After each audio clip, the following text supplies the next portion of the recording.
Hello everyone, last time हमने Golgi complex के बारे में देखा। अब हम देखेंगे लाइसोसोम्स। तो जैसे कि मैंने बताया था कि गोल्जी कॉम्प्लेक्स को हमने जब स्टडी किया था तो उसमें मैंने बताया था कि दो फेस होते हैं, cis face and trans face. तो जो भी वहाँ पे प्रोटीन एंड लिपिड जहाँ पे मॉडिफिकेशन होता है गोल्जी कॉम्प्लेक्स में, वहाँ पे जो ट्रांस फेस है वहाँ से कुछ वेसिकल्स निकलते हैं, ठीक है। और ट्रांस फेस से जो भी वैक्यूल या फिर वेसिकल्स जो निकलते हैं वो सिक्रेट होते हैं आगे या फिर ट्रांसपोर्ट होते हैं, ठीक है। तो वहाँ से कुछ गोल्जन वैक्यूल्स भी मैंने आपको बताए थे, वही वैक्यूल्स आगे जाके क्या बनते हैं, लाइसोसोम्स, ठीक है बेटा। तो रफ एंडोप्लाज्मिक रेटिकुलम से जो भी प्रोटीन सिंथेसिस हुआ है वहाँ पे जो एंजाइम्स होते हैं वो आगे जाके या फिर वही जो प्रोटीन आगे जाते हैं ट्रांसपोर्ट होते हैं गोल्जी कॉम्प्लेक्स में, और वहीं से वहाँ जब मॉडिफिकेशन होगा तो वही एंजाइम्स जो है वो लाइसोसोम में आएंगे। तो एक प्रकार का रफ एंडोप्लाज्मिक रेटिकुलम एक प्रीकर्सर होता है, किसके लिए, लाइसोसोम के लिए, ठीक है। अब ये लाइसोसोम क्या है इसके बारे में हम डिटेल में जानेंगे। तो स्वागत है मेरा चैनल जिसका नाम है सोमदत्त स्पेशल बायोमेलोडी। तो नेक्स्ट दैट इज लाइसोसोम्स। देखो ये जो लाइसोसोम्स है दिखने में छोटे दिखते हैं लेकिन इनका काम बहुत बड़ा है, राइट। इसे क्या बोलते हैं, सुसाइड बैग। अब सुसाइड बैग्स क्यों बोलते हैं ये भी हम देखेंगे। अब देखो ये किसके लिए होता है, जब भी सेल में कुछ फूड पार्टिकल्स अंदर आते हैं, ठीक है, या फिर फॉरेन पार्टिकल्स बोल सकते हैं। फॉरेन पार्टिकल्स में क्या हो सकता है, आइदर वो फूड हो सकता है या फिर लिक्विड ड्रॉपलेट हो सकते हैं या फिर बैक्टीरिया जो हार्मफुल सब्सटेंसेस अंदर आ सकते हैं सेल के। तो उसको डाइजेस्ट करने के लिए एक बॉडी होती है अंदर, माइक्रो बॉडी, ठीक है ना। तो वो राउंडेड भी होते हैं या फिर इरेगुलर भी होती है। वो जो बॉडी होती है वो क्या करती है, डाइजेस्ट करती है वो फूड पार्टिकल को, ठीक है। तो इसके वजह से इसे डाइजेस्टिव बॉडी भी कहा जाता है। तो एग्जैक्टली मैं सिंपल कर देता हूँ, लाइसोसोम इसका मतलब, लाइसिस का मतलब होता है डाइजेस्टिव या फिर ब्रेकडाउन, ठीक है। हम इसे क्या कह सकते हैं, लाइसिस का मतलब होता है डाइजेस्टिव या फिर ब्रेकडाउन भी कह सकते हैं, या फिर loose body breakdown. And soma का मतलब होता है बॉडी, ठीक है ना। एक माइक्रो बॉडी सेल के अंदर होती है जो क्या करती है, डाइजेशन का काम करती है, ठीक है ना। तो जब अंदर फूड पार्टिकल आएंगे तो उसको डाइजेस्ट करने का विद हेल्प ऑफ एंजाइम्स। अभी एंजाइम्स कौन से होते हैं, डाइजेस्टिव एंजाइम्स होते हैं जिसे हम हाइड्रोलाइटिक एंजाइम बोलते हैं। अब देखो यहाँ पे अगर हम देखो सिंपल इसको करेंगे, एक छोटा सा स्ट्रक्चर में आपको दिखाता हूँ। समझो यहाँ पे एक राउंडेड स्ट्रक्चर आपको दिख रहा है। लाइसोसोम का मोस्टली शेप बदलता रहता है, फिजियोलॉजिकल स्टेट जैसे भी सेल की रहेगी उस तरह से इसका क्या होगा, चेंज होता रहेगा स्ट्रक्चर। अभी राउंडेड है तो इरेगुलर भी होता है, ठीक है। तो समझो ये एक लाइसोसोम है और इसका जो मेम्ब्रेन बनता है ये लाइपोप्रोटीन से बनता है। देखो lipoprotein, just like plasma membrane के बारे में मैंने बताया था, तो उसी की तरह से इसका भी मेम्ब्रेन लाइपोप्रोटीन से बनता है, ठीक है। अब इसमें कुछ एंजाइम्स होते हैं जिसे हम बोलते हैं हाइड्रोलाइटिक एंजाइम्स। क्या बोलते हैं, हाइड्रोलाइटिक एंजाइम्स। अभी ये जो है इसे क्या बोलते हैं हम, हाइड्रोलाइटिक एंजाइम्स या फिर डाइजेस्टिव एंजाइम्स भी बोल सकते हैं। अब ये 50 एंजाइम्स होते हैं लेकिन ऐसा नहीं है कि एक ही लाइसोसोम में 50 एंजाइम्स होंगे, नहीं। तो सेट्स में पाए जाते हैं 50 enzymes present in the different sets of lysosome. यानी कि लाइसोसोम के जो भी डिफरेंट सेट्स है, ठीक है, उसमें क्या पाए जाते हैं, ये एंजाइम्स पाए जाते हैं। अब ये एंजाइम कौन से हैं, बहुत सारे हैं। इसमें प्रोटीएजेस है, सल्फेटेजेस है, न्यूक्लिएजेस है, आगे हम देखेंगे, ठीक है। तो ये बहुत सारे एंजाइम्स जो है वो डिफरेंट सेट्स में प्रेजेंट होते हैं, एक ही लाइसोसोम में नहीं होते हैं, ठीक है। तो से डिफरेंट जो भी अलग अलग लाइसोसोम्स हो गया, अलग डिफरेंट प्रकार के, उसमें ये पूरे एंजाइम्स या फिर डिफरेंट एंजाइम्स प्रेजेंट होंगे। लेकिन एक बात याद रखनी है, 50 एंजाइम्स एक ही लाइसोसोम में नहीं होते हैं, डिफरेंट सेट्स में। अब देखो ये बात हुई एंजाइम्स के बारे में। ये जो एंजाइम्स होते हैं ये एक्टिव कब होते हैं, जब एसिडिक पीएच होता है। एसिडिक पीएच माने 4 to 5 जब पीएच होगा तभी ये एक्टिव होते हैं। इसका मतलब है इसे क्या बोलते हैं, एसिडिक हाइड्रोलाइसिस। तो एंजाइम्स को ऑल्सो क्या बोलते हैं, इस एंजाइम को एसिडिक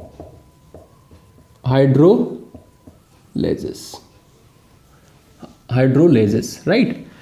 अब पीएच कितना होता है, देखो पीएच 4 या 5, ठीक है, 4 भी हो सकता है या 5। जब एसिडिक पीएच होता है तभी ये एक्टिव होता है, ठीक है बेटा। अब देखो जो भी यहाँ पे एक्टिविटी होती है एंजाइम्स की, ये कब होती है? जब प्रोटॉन पंप होता है, ठीक है। तो यहाँ पे ये एक प्रकार का लाइसोसोम मैंने बताया है। तो देखो और भी इसमें बहुत सारा पार्ट है, जैसे कि अंदर ये जो मैट्रिक्स होता है, इस मैट्रिक्स के ऊपर या मैट्रिक्स के ऊपर ही डिपेंड है इसके शेप्स। तो इसको पॉलीमॉर्फिक नेचर भी कहा जाता है। इसका जो नेचर है पॉलीमॉर्फिक होता है। तो कैसा होता है आगे हम देखेंगे, ठीक है। तो इसको हम क्या कह सकते हैं एक आसान भाषा में? Membrane bound vesicles containing digestive enzymes. Hydrolytic बोले या फिर क्या बोले? डाइजेस्टिव एंजाइम, ठीक है बेटा, ओके। तो इस तरह से ये लाइसोसोम होता है। तो हम इसे क्या कह सकते हैं? Membrane bound vesicle contain digestive या फिर हाइड्रोलाइटिक एंजाइम। अब देखो हाइड्रोलाइटिक एंजाइम्स का मतलब क्या है?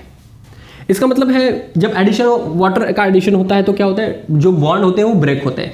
तो ये एंजाइम्स क्या करते हैं? हाइड्रोलाइटिक एंजाइम्स जो भी एस्टर बॉन्ड होते हैं या फिर ग्लाइकोसिडिक बॉन्ड, पेप्टाइड बॉन्ड, उसको क्या करते हैं? ब्रेक करते हैं। इसके वजह से तो क्या होगा? जो भी फूड आने वाला है उसका क्या होगा? ब्रेक डाउन होगा, ठीक है ना। तो बॉन्ड को ब्रेक करने के लिए ये रहते हैं। समझ में आ रहा है? ओके। अब देखो इसको हम क्या कह सकते हैं? Dismantling and restructuring unit. क्या बोलते हैं इसे? और भी एक डेफिनेशन हम कर सकते हैं, डिसमेंटलिंग एंड रिस्ट्रक्चरिंग यूनिट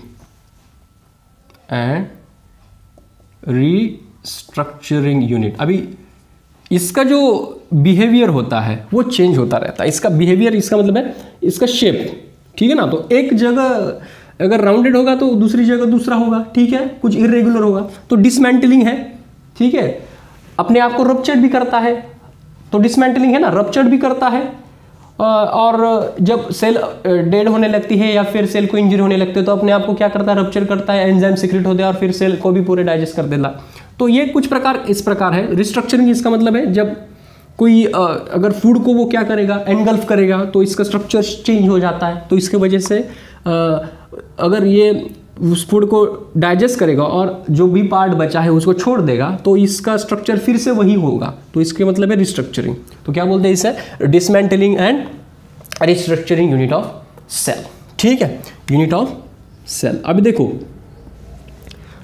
अब थोड़ा सा हम इसकी हिस्ट्री के बारे में भी देखेंगे। सो लाइसोसोम डिस्कवर्ड बाय, देखो यहाँ पे भी दिखाता हूँ मैं, lysosome discovered by Christian de Duve, ठीक है, यहाँ पे लिखता de Duve, Christian de Duve. तो इन्होंने 1955 में डिस्कवर किया था क्रिश्चियन डी डुवे ने। और दूसरे जो साइंटिस्ट थे जिन्होंने ऑब्जर्व किया था इलेक्ट्रॉन माइक्रोस्कोप के नीचे, observe by under electron microscope, electron microscope. और वो जो साइंटिस्ट थे नोविकोव, इन्होंने 1956 में से ऑब्जर्व किया था। देखो फर्स्ट क्रिश्चियन डी डुवे, ये जो है बेल्जियन साइंटिस्ट है, बेल्जियन साइंटिस्ट क्रिश्चियन डी डुवे। और ये जो है इन्होंने ऑब्जर्व किया था इलेक्ट्रॉन माइक्रोस्कोप के अंडर, दैट इज नोविकोव, इनका नाम है, 1956 में। इसको थोड़ा सा याद रखो। अब देखो अब इसकी बात करेंगे इसके एक्सेप्शंस की, क्योंकि ये जो प्रेजेंट होता है ये मोस्टली यूकैरियोटिक सेल में प्रेजेंट होता है, ठीक है, ऑल यूकैरियोटिक सेल में, लेकिन उसमें भी एक्सेप्शंस है। अब एक्सेप्शंस क्या है? तो यहाँ पे मैं एक्सेप्शंस लिखता हूँ, देखो यहाँ पे कुछ, ठीक है बेटा। तो एक्सेप्शंस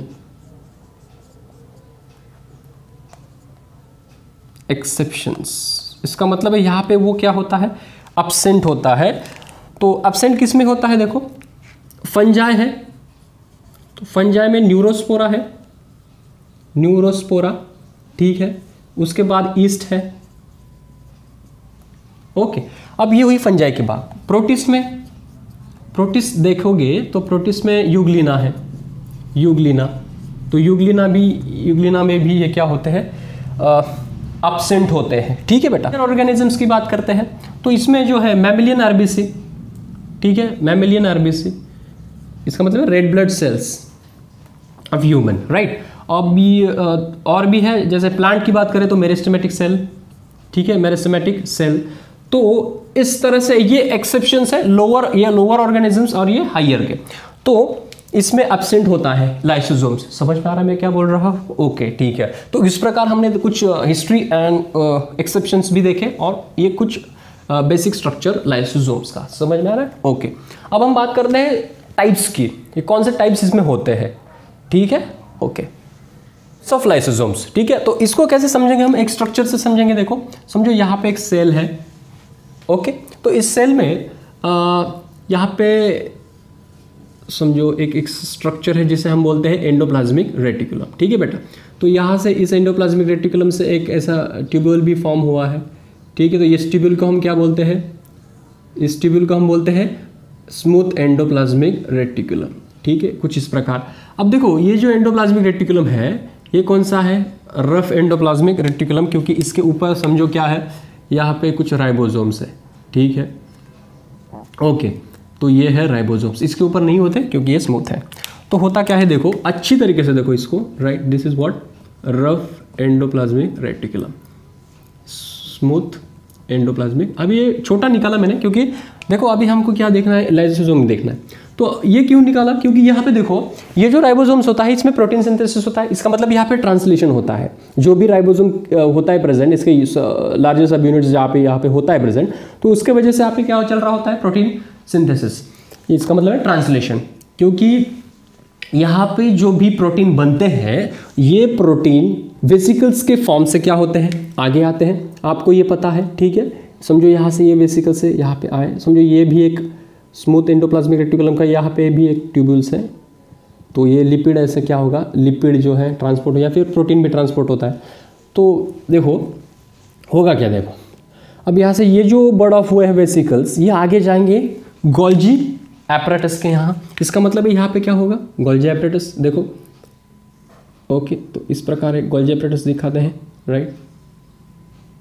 और इसका ये जो है, देखो अब ये जो है ये ऐसा समझो ट्रांसफेस है और ये सिसफेस है, क्योंकि फॉर्मिंग फेस यहाँ पे होता है ना। तो उस वेसिकल्स यहाँ आएंगे, जुड़ जाएंगे और प्रोटीन यहाँ पे जो मॉडिफाई होगा, और प्रोटीन मॉडिफाई होने के बाद यहाँ पे मैंने कुछ एक्सपांड स्ट्रक्चर आपको दिखाया है। ये किसका है? गोल्जी एपरेटस का है। तो ये जो एक्सपांड स्ट्रक्चर गोल्जी एपरेटस का है इसको बोलते हैं हम गोल्जियन वैक्यूल, राइट।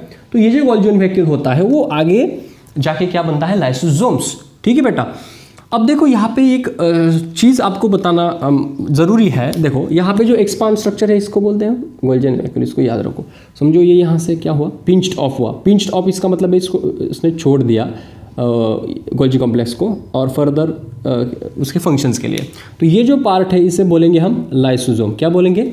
लाइसोसोम। समझ में आ रहा है? तो ये है लाइसोसोम।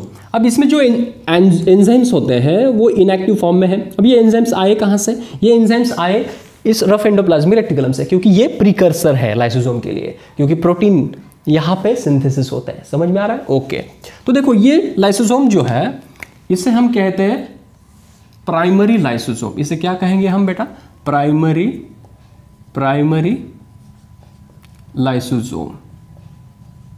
अभी प्राइमरी लाइसोसोम क्यों कहेंगे? क्योंकि ये इसमें जो एंजाइम्स अभी है वो इनएक्टिव फॉर्म में है, ठीक है।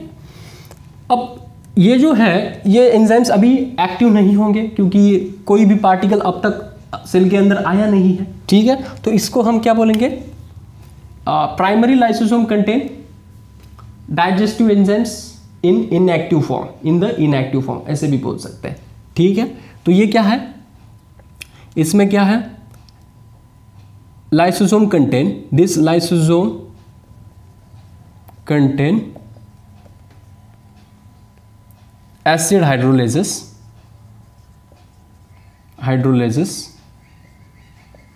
in the inactive, ये वर्ड ज़्यादा ज़रूरी है, inactive फॉर्म। इसका मतलब है प्राइमरी लाइसोसोम में जो एंजाइम्स होते हैं वो इनएक्टिव फॉर्म में होते हैं। अब ये हुआ प्राइमरी लाइसोसोम। उसके बाद होता क्या है? देखो अच्छे से देखो, यहाँ से आगे आएंगे हम। तो अगर आप इसको देखेंगे, देखो यहाँ पर तो यहाँ पे जब ये लाइसोसोम आता है देखो, तो होगा क्या, ये भी यहाँ पे आपको दिख रहा है जो लाइसोसोम ही है। ऐसा समझो कि सेल में अब फूड पार्टिकल्स या फिर फॉरेन पार्टिकल्स आने वाले हैं, ठीक है। तो जब सेल में फॉरेन पार्टिकल्स आएंगे तो समझो यहाँ से कुछ वेसिकल्स, यहाँ से ये वेसिकल्स है, ठीक है, ये यहाँ से क्या हुए, ठीक है, यहाँ से ये वेसिकल्स जो है ये सिक्रिट हो सकते हैं, क्योंकि मैंने सिक्रीशन वेसिकल्स के बारे में आपको बताया था कैसे वेसिकल्स सिक्रिट होते हैं, ठीक है, ठीक है।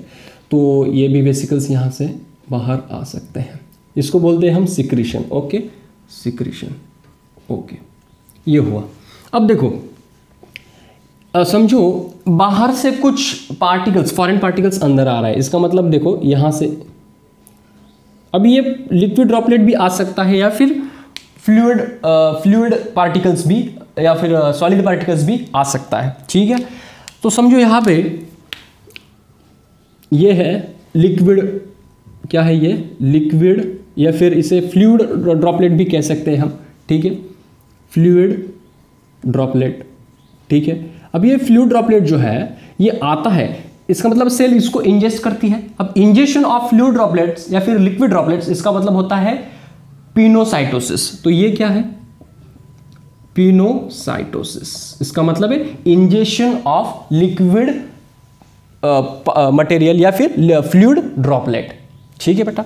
अब दूसरी बात, यहां पे सेल में ऐसा समझो कि सॉलिड पार्टिकल भी आ रहा है। अब सॉलिड पार्टिकल आएगा तो इसको हम बोलेंगे फैगोसाइटोसिस, फैगोसाइटोसिस।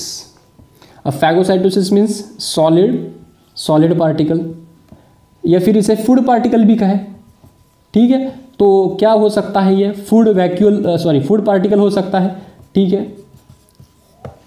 अब इसको हम बोलते हैं phagocytosis. Phagocytosis means injection of food particle या फिर इंजेक्शन ऑफ सॉलिड पार्टिकल, और pinocytosis means injection of liquid droplet या फिर फ्लूइड ड्रॉपलेट, ठीक है बेटा। जब इसका इंजेक्शन होगा, इसका मतलब सेल अंदर लगी with the help of plasma membrane. अब ये कैसे आएंगे, या वेसिकल के फॉर्म में आएंगे, ठीक है। यहाँ पे एक वेसिकल दिखेगा और ये जो है ये क्या है, अब फ्लूइड ड्रॉपलेट है।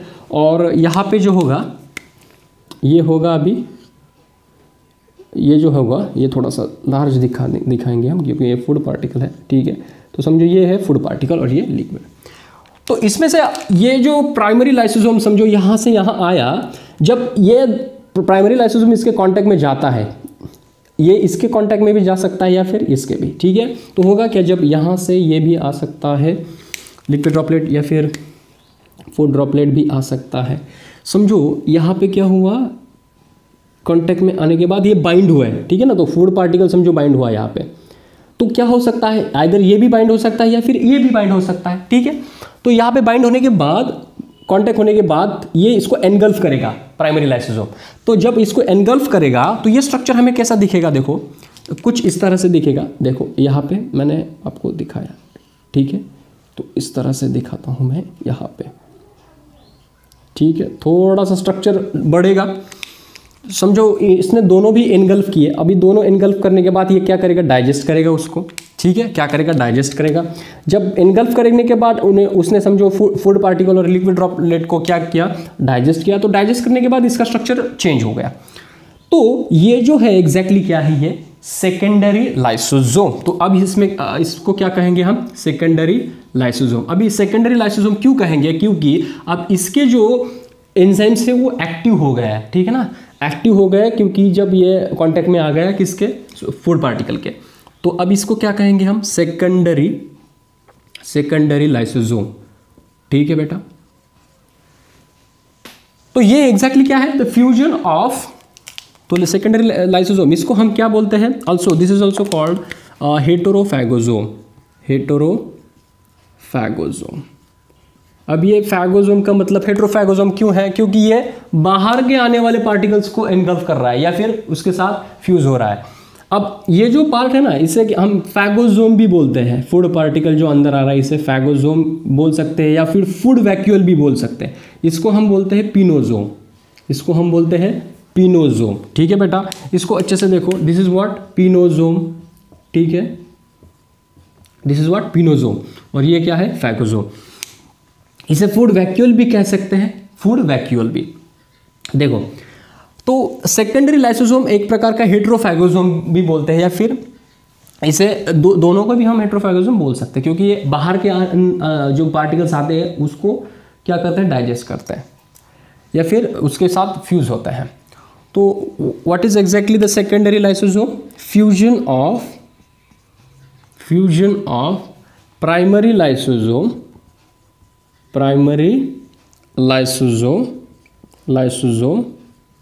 एंड फैगोसोम और पिनोसोम भी बोल सकते हैं, पिनोसोम, ठीक है। हाँ, तो ये हुआ सेकेंडरी लाइसोसोम के बारे में। अब तीसरा जो टाइप है इसका लाइसोसोम का, वो है अब डाइजेस्ट हुआ, फूड मटेरियल डाइजेस्ट हुआ, तो अनडाइजेस्टेड पार्ट बचा होगा, तो उसको तो निकालना पड़ेगा सेल के बाहर। तो वो निकालने के लिए एक पार्ट यहाँ पे आता है जिसे हम कहते हैं रेसिड्यूल बॉडीज। तो जो भी पार्ट डाइजेशन के बाद बचा है वो रहेंगे रेसिड्यूल बॉडीज। तो ये ऐसे ये इस प्रकार आगे आएगा, और आगे आने के बाद इसमें ये क्या होगा, एक वेसिकल, यहाँ पे वेसिकल जो आगे आ रहा है, तो यहाँ पे होगा एक्सोसाइटोसिस। एक्सोसाइटोसिस का मतलब है कुछ प्लाज्मा मेम्ब्रेन के यहाँ जब जुड़ जाएगा, ये जब जुड़ जाएगा, ऐसे देखो यहाँ पे, ठीक है, समझो यहाँ पे आ गया, और ये तो यहाँ से ये जो भी डाइजेशन हुआ है, जो भी रिमेनिंग पार्ट है अनडाइजेस्टेड मटेरियल, इसको वो छोड़ देगा। तो इसके वजह से इसे बोलते हैं एक्सोसाइटोसिस। एक्सोसाइटोसिस का मतलब है undigested material eliminated by the residual bodies with the help of plasma membrane, ठीक है। तो this is what third type, and this third type is what residual bodies, residual body, ठीक है, रेसिड्यूल बॉडी। अब residual body कहते हैं, या फिर इसे टर्शियरी लाइसोसोम भी कह सकते हैं हम, क्या, टर्शियरी लाइसोसोम, ठीक है बेटा। अब रेसिड्यूल बॉडी क्या हो रहा है यहाँ पे, एक्सोसाइटोसिस। तो एक्सोसाइटोसिस मीन्स जो भी अनडाइजेस्टेड मटेरियल वो क्या करते हैं, बाहर यहाँ पे बाहर वो जा रहा है, सो एलिमिनेट हो रहा है यहाँ से, ठीक है। So residual body is what, residual body contain undigested material, right, and this undigested material eliminated by exocytosis, right, okay, ये हुआ रेसिड्यूल बॉडी के बारे में। अगर हम ये तीनों की बात करते हैं तो ये तीनों भी हेट्रोफैगोसोम है, क्योंकि ये बाहर के पार्टिकल से पूरा फंक्शन इनका चल रहा है, ठीक है ना। अब देखो और भी एक टाइप का लाइसोसोम है जो सेल के इंटरनल एनवायरनमेंट या फिर इंटरनल जो भी सेल के स्ट्रक्चर होते हैं, जैसे कि सेल ऑर्गेनेली, तो जब सेल ऑर्गेनेली डेड होते हैं या फिर उनको इन्फेक्शन होता है या फिर इंजुरी होती है, क्योंकि देखो सेल एजिंग भी होती है, सेल ओल्ड भी हो सकती है। जब सेल ओल्ड होती है तो एक जो लाइसोसोम इसमें के अंदर होते हैं जो सेकेंडरी लाइसोसोम से ही बने हैं, उससे हम कहते हैं ऑटोफैगोसोम या फिर ऑटोलाइसोसोम। तो वो क्या करते हैं, देखो यहाँ पे मैं दिखाता हूँ वो स्ट्रक्चर, समझो यहाँ पे वो प्रेजेंट है, और तो इसे हम क्या कहेंगे, ऑटोफैगोसोम। तो ये ऑटोफैगोसोम क्या करता है, समझो माइटोकॉन्ड्रिया सेल में बहुत सारे cell organelle, other cell organelle भी है, तो जब वो इन्फेक्ट होंगे या फिर उसको इंजुरी होगी तो ये क्या करेंगे, उनको डाइजेस्ट करेंगे। तो समझो यहाँ पे इसने किसको डाइजेस्ट किया, माइटोकॉन्ड्रिया को डाइजेस्ट किया, तो इसे हम कहते हैं ऑटोफैगोसोम। क्या बोलते हैं, ऑटो, देखो यहाँ पे दिखाता हूँ, ठीक है, क्या बोलेंगे हम, ऑटोफैगोसोम या फिर ऑटोलाइसोसोम भी इसे बोलते हैं। अब ऑटो मीन्स सेल्फ, इसका मतलब है इंटरनल स्ट्रक्चर में सेल के जो भी सेल ऑर्गेनेली है या फिर डेड पार्ट है या फिर इन्फेक्टेड पार्ट है सेल ऑर्गेनेली, तो माइटोकॉन्ड्रिया होंगे या फिर अदर सेल ऑर्गेनेली होंगे, ठीक है, कुछ ऐसे फ्रैगमेंट्स होंगे इनके, तो ये ओल्ड हुए हैं, तो ओल्ड फ्रैगमेंट्स है, इसकी ज़रूरत नहीं है अभी सेल को, तो वो क्या करेंगे, डाइजेस्ट करेंगे। तो इसके वजह से कभी कभी क्या होता है, पूरी सेल भी जब डेड होने लगती है या फिर सेल को इंजुरी होती है या फिर सेल के अंदर के पार्ट डेड होने लगते हैं, तो इस वक्त क्या करते हैं, ये बहुत सारे लाइसोसोम आते हैं और क्या बनता है यहाँ पे एक स्ट्रक्चर, जो भी ये इसमें जो एंजाइम्स होंगे वो एंजाइम्स एक्टिव होंगे। अब एक्टिव होने के बाद ये जब अपने आप को डिस्ट्रॉय करेगा लाइसोसोम, तो डिस्ट्रॉय करने के बाद जो भी एंजाइम्स है वो स्प्रेड होंगे, और स्प्रेड होने के बाद क्या होंगे, एंजाइम स्प्रेड होने के बाद जो भी होल सेल होती है जो डेड होने लगी है, तो उसको क्या करेंगे, ये पूरे एनगल्फ करेंगे सेल्स को, या फिर डिस्ट्रॉय करेंगे। इसका मतलब है, इसके वजह से बोलते हैं सुसाइड पैक्स। ठीक है, ऑटोलाइसिस होना, ऑटोलाइसिस का मतलब है जो भी अंदर के जो भी सेल ऑर्गेनेल है वो क्या करते हैं, जहाँ पे सेल ऑर्गेनेल है वो इंजूर हुए ऐसा समझो, तो ये जो ये जो है एटोफेगोसोम, ये क्या करते हैं, उसको डाइजेस्ट करते हैं। तो इसके वजह से इसे सुसाइड बैग्स भी बोलते हैं। कभी कभार हम इसे ऑटोफेगोसोम को ऐसे भी कहते हैं कि ऑटोफेगोसोम बनते हैं नंबर ऑफ प्राइमरी लाइसोसोम से। तो नंबर ऑफ प्राइमरी लाइसोसोम्स बहुत सारे आते हैं और उसी से ऑटोफेगोसोम्स भी बनते हैं। तो ये क्या करेंगे, सेल को, पूरे सेल को भी डाइजेस्ट करेंगे। तो इसे हम क्या कह सकते हैं, सुसाइड बैग्स, या फिर एटम बॉम्ब्स भी बोलते हैं, एटम बॉम्ब्स या फिर सुसाइड बैग्स। ठीक है, तो दिस इज ऑटोफेगोसोम। एक बात याद रखनी है, फर्स्ट, सेकेंड, थर्ड, ये तीनों क्या है, हेटेरोफेगोसोम, और यही है जो ऑटोफेगोसोम्स है। ऐसे नहीं सिंगल सिंगल होते हैं, बहुत सारे होते हैं। ठीक, तो ये हुए एटोफेगोसोम्स। इसका मतलब है ऑटोफेगोसम क्या है, digestion of its own material, digestion of its own material, digestion of its own material. इसका मतलब है जो भी सेल का मटेरियल है, सेल में जो भी इंटरनल सेल ऑर्गेनेल है, इसको क्या करने का, डाइजेस्ट करता है ऑटोफेगोसोम्स।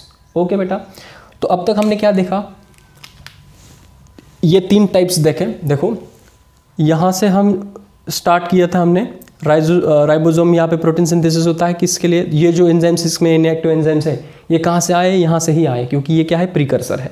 ओके बेटा, उसके बाद प्राइमरी लाइसोसोम के बारे में देखा, इनएक्टिव होता है, राइट, एसिड हाइड्रोलाइसिस है उनमें, और जब ये कांटेक्ट में आता है तो लाइसोसोम के जो एंजाइम्स है वो भी एक्टिव हो जाते हैं, वो इनगल्फ करते हैं, डाइजेशन होता है, डाइजेशन के बाद इसका स्ट्रक्चर भी बदलता है, और इस वजह से इसको क्या बोलते हैं बेटा, पॉलीमॉर्फिक नेचर्स भी बोलते हैं इसका, पॉलीमॉर्फिक नेचर, इसको याद रखो,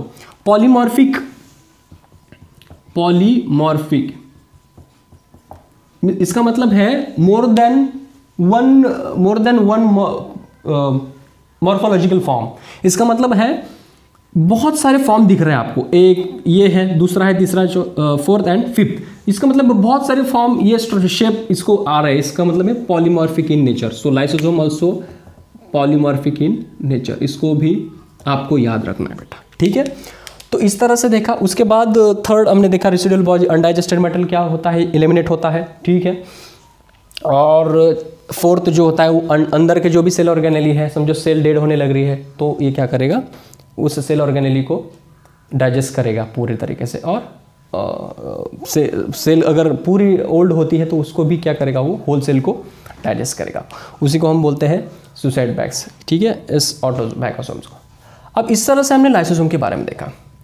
अब यहाँ पे एक पार्ट है जो हम फंक्शन में देखने वाले हैं, intracellular digestion and extracellular digestion. Intracellular digestion का मतलब है, मैं यहाँ में क्लियर करता हूँ, इसका मतलब है जो भी स्पिनोसाइट्स एंड फैगोसाइट्स से जो भी पार्टिकल्स, फॉरेन पार्टिकल्स अंदर लेगी सेल, तो इसको बोलते हैं हम इंट्रासेल्युलर डाइजेशन। इंट्रासेल्युलर का मतलब है इनसाइड द सेल, जो भी डाइजेशन इस सेल के अंदर चल रहा है उसे हम बोलते हैं इंट्रासेल्युलर डाइजेशन। और जो भी डाइजेशन सेल के बाहर होगा, यानी कि सेल कुछ जो भी लाइसोसोम है, लाइसोसोम की मदद से कुछ एंजाइम्स बाहर स्प्रेड करेगी, तो उसे बोलते हैं हम एक्स्ट्रासेल्युलर डाइजेशन। तो एग्जैक्टली क्या है हम बाद में देखने वाले हैं। ओके, तो आपको, मुझे ऐसा लगता है ये पूरा समझ में आया होगा। ठीक है, कितने टाइप्स है, 4 टाइप्स है, तो इसको याद रखो। ओके बेटा, तो नेक्स्ट देखते हैं कुछ enzymes and functions.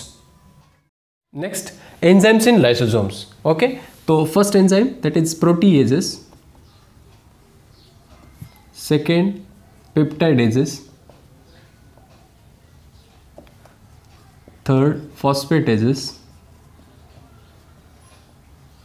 Fourth nucleases, उसमें डीएनएस, आरएनएस, ये 2 है। Fifth esterases, esterases, 6 glycosidase, 7 sulphatases. ठीक है, अब ये जो एंजाइम्स होते हैं ये कब एक्टिव होते हैं? एसिडिक कंडीशन होती है तब। तो एसिडिक कंडीशन मेंटेन कौन करता है? तो acidic condition maintain by proton ATPases. तो प्रोटॉन एटीपीएजेस जो होता है वो एसिडिक कंडीशन मेंटेन रखता है और ये जो है ये फंक्शन करते हैं पूरे एंजाइम्स। ठीक है, तो देखो प्रोटीएजेस किस लिए होता है? Breakdown of protein, breakdown of protein. ठीक है बेटा, वैसे ही peptidases, breakdown of peptide bond, peptide bond. Phosphate का ब्रेकडाउन, फॉस्फेट। ठीक है, फॉस्फेट किस लिए? फॉस्फेटेजेस किस लिए? फॉस्फेट के लिए। अब ये दोनों भी जो है डीएनएज एंड आरएनएज, ये किस लिए? ब्रेकडाउन ऑफ न्यूक्लिक एसिड के लिए। ठीक है, इसमें क्या होता है? Breakdown of nucleic acids. Esterase, breakdown of ester bond, ester bond. यहाँ पे ब्रेकडाउन ऑफ ग्लाइकोसिडिक बॉन्ड और यहाँ पे ब्रेकडाउन ऑफ सल्फेट। यहाँ पे सल्फेट का ब्रेकडाउन करने के लिए सल्फेटेजेस ये एंजाइम्स होता है, सल्फेटेजेस। ठीक है बेटा, तो ये कुछ एंजाइम्स आपको याद रखने पड़ेंगे कि ये प्रेजेंट होते हैं लाइसोसोम्स में। इसे बहुत भी है ऐसे, जैसे कि मैंने एसिडिक कंडीशन मेंटेन करने के लिए जो बताया वो है प्रोटॉन एटीपीएजेस, तो इसको भी याद रखो। एक जो अलग है थोड़ा सा, प्रोटॉन एटीपीएजेस, तो ये जो है ये क्या करता है? Maintain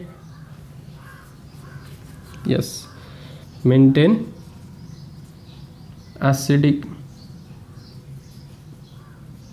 condition. ओके, सो इस तरह से बहुत सारे एंजाइम्स हैं। ओके, तो आपको समझ में आया होगा। नेक्स्ट हम देखते हैं कुछ फंक्शंस लाइसोसोम्स के। ठीक है बेटा, फंक्शंस ऑफ लाइसोसोम्स। अभी फंक्शंस बहुत सारे हैं, तो देखते हैं फंक्शंस ऑफ लाइसोसोम्स। ठीक है, अब इसमें first that is intracellular digestion. ठीक है, so what is intracellular digestion? Intracellular means inside the cell, जो भी डाइजेशन हो रहा है। ठीक है, जो भी डाइजेशन हो रहा है वो किधर हो रहा है? सेल के अंदर। ठीक है, तो इसके भी दो टाइप्स हैं, हेटेरोफैगी एंड ऑटोफैगी। अब देखो कैसे है, जो भी इनसाइड सेल के अंदर या फिर सेल के अंदर जो भी हो रहा है डाइजेशन फूड मटेरियल का, उससे कहते हैं इंट्रासेल्युलर डाइजेशन। तो हेटेरोफैगी फर्स्ट, तो हेटेरोफैगी क्या है? जब भी फैगोसाइटोसिस एंड पिनोसाइटोसिस से क्या होता है? अंदर फॉरेन पार्टिकल्स आते हैं, तो उसी फॉरेन पार्टिकल को डाइजेस्ट करने के लिए जो भी लाइसोसोम्स कांटेक्ट में आता है और उसे डाइजेस्ट करता है, तो वो अंदर ही हो रहा है सेल के। ठीक है, तो उससे बोलेंगे हम heterophagy, right. So what is exactly heterophagy? Digestion of foreign material received in the cell by phagocytosis और पिनोसाइटोसिस। ठीक है, जो भी मटेरियल फॉरेन मटेरियल अंदर आ रहा है, सो ये कौन रिसीव कर रहा है? ये सेल जो है वो रिसीव कर रही है। कौन से मेथड है? फैगोसाइटोसिस। तो इससे क्या होता है? फॉरेन पार्टिकल अंदर आता है और डाइजेशन होता है, तो दैट इज व्हाट हेटेरोफैगी। अब सेकंड है दैट इज ऑटोफैगी। अभी ऑटोफैगी क्या है? ऑटोफैगी इसका मतलब है digestion of old and dead cell organelles. Digestion of old and dead cell organelles. ठीक है, जो भी सेल के अंदर ऑर्गेनल्स है, राइट। तो सेल ऑर्गेनल किधर होते हैं? अंदर होते हैं ना सेल के, तो जब वो डेड हो जाते हैं या फिर ओल्ड हो जाती हैं तो उन्हें क्या करते हैं, कुछ ऑटोफैगोसोम या ऑटोलाइसोसोम क्या करते हैं, डाइजेस्ट करते हैं। तो ये भी कहाँ पर हो रहा है, इनसाइड द सेल। ओके, तो ये भी क्या है, इंट्रासेल्युलर डाइजेशन का टाइप्स है, जिसे हम बोलते हैं ऑटोफैगी।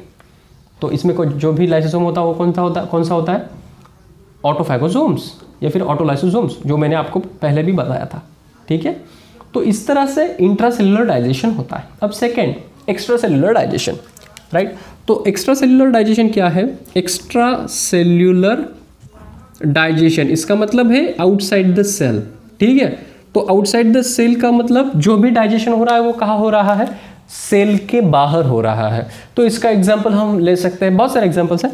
तो इसमें हम ले सकते हैं जो भी बोन ईटिंग सेल है, जिसे बोलते हैं ओस्टियोक्लास्ट। अभी ये जो सेल होती है इसे बोलते हैं बोन ईटिंग सेल। अब बोन ईटिंग सेल का मतलब है, देखो कि बोन जब फॉर्म होता है या बोन जब फॉर्म होता है तो उस पर क्या होता है, पहले कार्टिलेज होता है फॉर्म और उसके बाद बोन होता है। तो कार्टिलेज या फिर जो भी मैट्रिक्स है उस मैट्रिक्स को क्या करने का है, उसे डाइजेस्ट करके बोन बनता है। ठीक है ना, तो ऑसिफिकेशन होगा। इसका मतलब क्या है, एक्स्ट्रा सेल्यूलर, इसका मतलब जो भी एंजाइम्स रिलीज होंगे, लाइसोसोम जो भी एंजाइम्स रिलीज करेंगे वो बाहर करेंगे, सेल के बाहर। ठीक है, releases the enzymes outside the cell. तो जो भी एंजाइम्स रिलीज होने वाले हैं वो सेल के बाहर होने वाले हैं रिलीज। ठीक है बेटा, तो इस तरह से जो भी एंजाइम्स रिलीज होंगे बाहर, वो आउटसाइड के पार्ट को डाइजेस्ट करेंगे। जैसे कि कार्टिलेज से बोन बनता है, तो कार्टिलेज का जो भी पार्ट रहेगा या फिर कार्टिलेज या मैट्रिक्स का जो पार्ट रहेगा उसको क्या करते हैं, ये सेल्स में जो भी लाइसोसोम हो डाइजेस्ट करेंगे वो पार्ट, और बचा हुआ पार्ट क्या रहेगा, बोन। ठीक है, हो गया। तो इस तरह से ये भी है। दूसरा एग्जांपल है फंजाई भी है, राइट। फंजाई में लाइसोसोम्स सिक्रेट होते हैं, जो भी फंजाई में माइसेलियम या फिर जो भी हाइपी में उसके जो भी लाइसोसोम्स होंगे वो सिक्रेट करेंगे एंजाइम्स बाहर। समझो प्लांट के ऊपर फंगस आ गई है, तो फंगस उस पर अगर फूड मटेरियल या फिर डाइजेशन करना है तो वो एंजाइम सिक्रेट करेगी लीफ में। ठीक है, तो इस तरह से बहुत सारे एक्स्ट्रा सेल्युलर डाइजेशन भी मदद होती है, या फिर ये फंक्शन किसका होता है, लाइसोसोम्स का। तो फंजाई भी एक एग्जांपल्स है एक्स्ट्रा सेल्युलर डाइजेशन। अभी और भी एक है जो अगर बात कर दे, ये फर्स्ट हुआ, ये second, third that is acrosome. अभी एक्रोजोम क्या है, ये एग्जांपल है हमारे ह्यूमन स्पर्म का। ठीक है, तो एक्रोजोम एक ऐसा कैप लाइक पार्ट है ह्यूमन स्पर्म में, ह्यूमन स्पर्म एग्जांपल है जिसमें कैप लाइक स्ट्रक्चर जिसे बोलते हैं वो है क्या, एक्रोजोम। ठीक है, तो एक्रोजोम जो होता है वो कैसा है, एक कैप लाइक स्ट्रक्चर होता है। फर्टिलाइजेशन के वक्त क्या होता है, फर्टिलाइजेशन के वक्त यहाँ पे दिखाता हूँ मैं, समझो, ये देखो यहाँ पे। ठीक है, ओके। तो फर्टिलाइजेशन के वक्त क्या होता है, जो यहाँ पे समझो फीमेल का ओहम है, फीमेल का एग या फिर ओहम। ठीक है, तो इसका जो प्रोटेक्टिव लेयर होता है, तो प्रोटेक्टिव लेयर को अगर डिसॉल्व करना है तो इसके लिए क्या करना पड़ेगा, ये जो स्पर्म होता है, राइट, समझो ये नेक है इसकी, तो ये स्पर्म का जो टिप का रीजन होता है, इस टिप के या कैप लाइक स्ट्रक्चर, इसको बोलते हैं हम एक्रोजोम। तो ये क्या करेगा, ये एक्चुअली क्या है, मॉडिफाइड लाइसोसोम है। तो एक्रोजोम क्या है, मॉडिफाइड लाइसोसोम। ये क्या है, हम इसे क्या बोल सकते हैं, मॉडिफाइड लाइसोसोम। इसका मतलब है ये जो है, ये जो भी एंजाइम्स सिक्रेट होंगे वो बाहर होंगे। ठीक है, बाहर, आउटसाइड यहाँ से, और ये जो है ये क्या होगा, डिसॉल्व होगा, ये प्रोटेक्टिव लेयर जो है ओम का, तो क्या होगा, स्पर्म एंट्री लेगा अंदर। ठीक है, तो ये किसके लिए होता है, फर्टिलाइजेशन के लिए। तो रिप्रोडक्शन में तो बहुत सारा हम डिटेल में पढ़ने वाले हैं इसके, लेकिन सिर्फ आपको समझने के लिए मैंने ये, तो ये भी क्या हो, एक्स्ट्रा सेल्युलर डाइजेशन ना। अगर ये डिसॉल्व करता है, ये लेयर, प्रोटेक्टिव लेयर ये डिसॉल्व करता है, समझो इसने ये लेयर डिसॉल्व किया और अंदर ले, तो इसका मतलब आउटसाइड क्या है, सीक्रेट हो रहा है लाइसोसोम, एंजाइम सीक्रेट हो रहा है। तो आउटसाइड होंगे और डाइजेशन होगा। This is what extra cellular digestion. Simple. Intracellular में एट्रोफैगी, ऑटोफैगी, एंड एक्स्ट्रा सेल्यूलर में कुछ एग्जांपल्स मैंने दिए। एक्रोसोम का एग्जांपल याद रखो, ऑस्टियोक्लास्ट, बोन ईटिंग सेल्स बोलते हैं इसे। एंड फंजाई जो एक्स्ट्रा सेल्यूलर डाइजेशन के लिए एंजाइम सीक्रेट करती है बाहर, ठीक है, ओके। तो ये हुई बात है डाइजेशन की। और एक्स्ट्रा सेल्यूलर डाइजेशन और भी है सेल्यूलर डाइजेशंस भी। तो cellular digestion, right, cellular digestion ये भी एक फंक्शन है लाइसोसोम का। अब क्या है एग्जैक्टली देखते हैं। इसे ऑटोलाइसिस भी कहते हैं। Autolysis means self destruction of cell, tissue और organ. So what is exactly self destruction of cell, tissue और ऑर्गन। अब देखो क्या होता है, जो भी ऑर्गन, टिश्यू या सेल्स होते हैं उसमें जो भी एंजाइम्स होंगे या फिर जो लाइसोसोम्स उसमें है, और वो लाइसोसोम्स क्या कर सकते हैं, पूरे सेल को डिस्ट्रॉय कर सकते हैं, ठीक है बेटा। तो टिश्यू और ऑर्गन, अभी टिश्यू ग्रुप ऑफ सेल है तो उसमें भी बहुत सारे नंबर ऑफ लाइसोसोम्स होंगे, तो लाइसोसोम्स में नंबर ऑफ एंजाइम्स भी होंगे, तो वो क्या करेंगे, पूरे होल ऑर्गन को डिस्ट्रॉय करेंगे या फिर डाइजेस्ट करेंगे। अभी इसका मतलब क्या है, अनवांटेड ऑर्गन रहेंगे, नॉन फंक्शनल ऑर्गन जिसका कोई ज़रूरत नहीं है, तो उसे क्या करते हैं, डाइजेस्ट करते हैं। या फिर सेल कौन सी होगी, सेल जो डेड होगी, जो डिसीज सेल होगी या फिर इंजर्ड होगी, इंजर्ड सेल होगी, तो उसी को लाइसोसोम डाइजेस्ट करते हैं। तो ऑटोलाइसिस का मतलब एक प्रकार से क्या है, डिस्ट्रक्शन ऑफ सेल, ऑर्गन, ठीक है, या फिर टिश्यू। तो एग्जैक्टली अगर इसको समझना है तो हम कैसे समझेंगे, ठीक है। देखो एग्जांपल्स लेते हैं हम। टैडपोल इन फ्रॉग, टैडपोल इन फ्रॉग, ठीक है।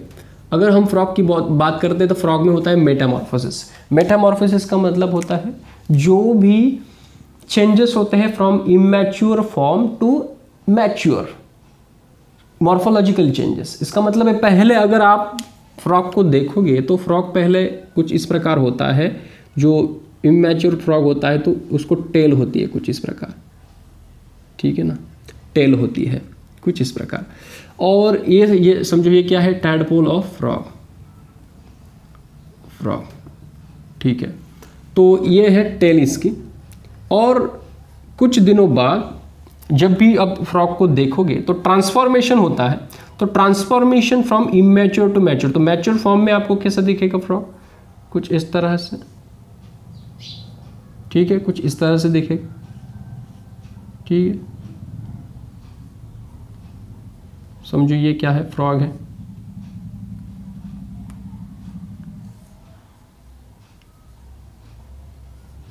ठीक है, ओके।